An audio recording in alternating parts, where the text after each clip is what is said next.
इस वीडियो में हम आपको कोविड-19 टीकाकरण के बारे में बताएंगे। साथ ही टीकाकरण स्थल की तैयारी के समय जो महत्वपूर्ण बातें याद रखनी है वो भी बताएंगे। कोविड-19 वैक्सीन पूर्व निर्धारित टीकाकरण स्थल पर दी जाएगी, जिसकी जानकारी टीम को दी जाएगी। मेडिकल अफसर इंचार्ज और सुपरवाइजर सुनिश्चित करेंगे कि सत्र स्थल पर कोविड-19 संक्रमण का खतरा ना हो। सभी लाभार्थियों के नाम की लिस्ट की 3 प्रिंटेड कॉपी और बाकी सब logistics cold chain point incharge vaccine carrier के साथ सत्र स्थल पर भेजेंगे। ये लिस्ट वैक्सीनेटर अफसर, प्रथम वैक्सीनेशन अफसर और द्वितीय वैक्सीनेशन अफसर के साथ साझा की जाएगी। जैसा कि आप देख सकते हैं, टीकाकरण स्थल एक चुनाव बूथ की तरह ही दिखाई देता है। इस स्थल पर कार्यरत कर्मचारी अलग अलग गतिविधियों के लिए जिम्मेदार होंगे, जैसे टीकाकरण के लिए आए लोगों की पात्रता की जांच करना, स्थल पर भीड़ का प्रबंधन करना, लाभार्थियों का सत्यापन करना, कोविड-19 वैक्सीन लगाना, लाभार्थियों की टीकाकरण में सहायता करना, टीकाकरण स्थल अस्पताल, पीएचसी, स्कूल, पंचायत घर, बारात घर, सामुदायिक भवन, टाउन हॉल जैसी जगहों पर जहां पर्याप्त स्थान हो वहां बनाए जा सकते हैं। सामाजिक दूरी बनाए रखने के लिए और इस स्थल पर होने वाली बाकी सभी गतिविधियों के सुचारू संचालन के लिए अगर जरूरत हो तो टेंट इत्यादि लगाकर अस्थायी शेल्टर भी बनाए जा सकते हैं। एक आदर्श टीकाकरण स्थल का लेआउट कुछ इस तरह होना चाहिए। अगर संभव हो तो टीकाकरण बूथ के लिए एक अलग प्रवेश और निकास होना चाहिए। हर टीकाकरण स्थल में 3 कमरे या क्षेत्र होने चाहिए।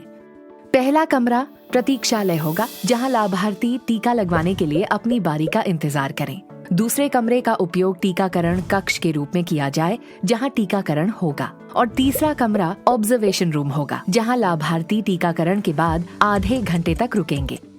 इन सभी कमरों में आदर्श रूप से 2 दरवाजे होने चाहिए, एक प्रवेश और एक निकास के लिए।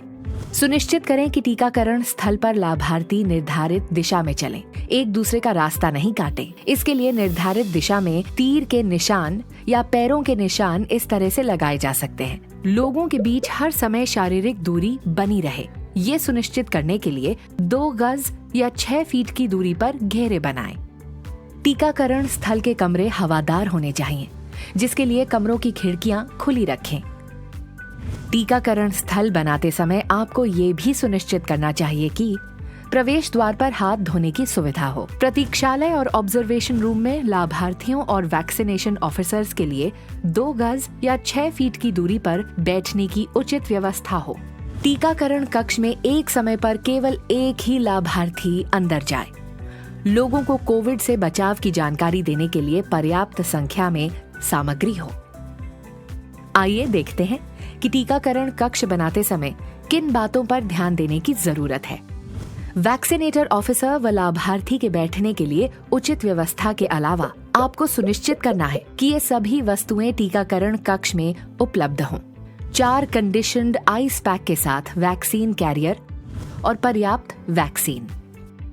4 कंडीशन्ड आइस पैक के साथ एक अतिरिक्त वैक्सीन कैरियर, पर्याप्त संख्या में उपयुक्त सिरिंज, टीकाकरण दल के लिए हैंड सैनिटाइजर और मास्क, वैक्सीन की शीशियों से एल्यूमिनियम सील हटाने के लिए छोटा स्क्रू ड्राइवर या vial opener, hub cutter, AEFI या एनाफिलैक्सिस किट, लाल और पीले रंग के बैग, साथ ही म्युनिसिपल वेस्ट इकट्ठा करने के लिए एक बैग, नीले रंग का puncture proof container, waste disposal basket.